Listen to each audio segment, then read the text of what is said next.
Welcome to Nasdaq Trade Talks. I'm Jill Malandrino, global markets reporter at Nasdaq. Joining me is Phil Mackintosh, chief economist at Nasdaq, to discuss jobs data, COVID-19 vaccination progress, and earnings. And Phil, we also have to mention that it's Nasdaq's 50th anniversary. So happy birthday to you, Nasdaq.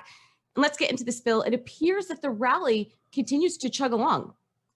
Yeah, I mean, we had a pretty strong week last week. It was the strongest one-week return since in November, which came after a kind of lackluster January, didn't it? The market was a little bit sideways through January, but this morning we're continuing with the rally. A lot of that's because people are talking about vaccinations getting distributed, the stimulus potentially coming through. So a lot of relatively good things to look forward to for the markets, at least. Let's discuss the jobs data from Friday. How does it compare to pre-COVID-19 levels, and where are you seeing pockets of job growth? Yeah, I mean, the jobs number was relatively good looking on the sort of top level. The unemployment number came down from 6.7 to 6.3%, which looks like a really good recovery. But what it's missing is the fact that there's a lot of people with COVID that are giving up on looking for work, at least at the moment. If you look at the total number of jobs lost and then recovered, we had a really sharp V originally from a pretty dramatic drawdown when everybody shut down their businesses to do the first round of quarantine. But we are still below the Great Recession lows in terms of unemployment. So I think the numbers are a little bit misleading. And I think it's because the divisor, the number of people actually looking for work, is falling. The last few weeks, it's really been muted in terms of the amount of jobs created. It's pretty close to flat.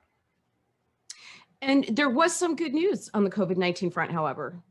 I mean, the COVID news has mostly been pretty good. And the news you're talking about is that the total vaccinations passed the total cases that we've seen recorded. So that's good news. And it's happened way quicker than the total cases, obviously. So the vaccinations are getting out globally, more than 100 million people now vaccinated. And if you look at it country by country, everyone talks about how America's been a lot slower than it was promised, but actually the United States is doing a pretty decent job compared to a lot of, say, Europe and other countries of getting the population vaccinated. The last week, things kind of stalled a little bit with the snow coming across most of the northern part of the country, but basically the vaccinations are increasing. We're starting to see vaccinations in pharmacies like Walgreens and CVS's, so things should accelerate from here too. Moving along to earnings, the fourth quarter of 2020, that earnings season was mostly good.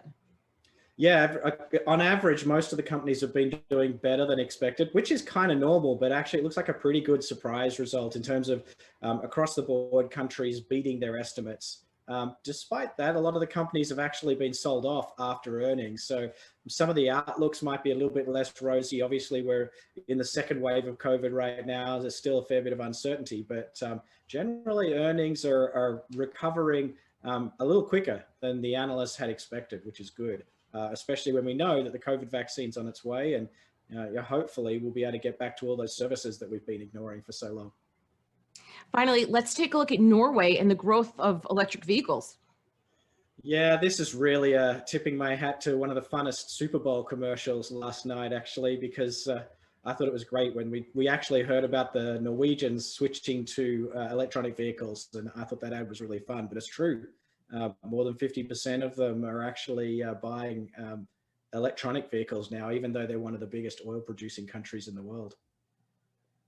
All right, Phil, appreciate the insight. Thanks for joining us on Trade Talks, and thanks for joining me. I'm Jill Malandrino, global markets reporter at Nasdaq.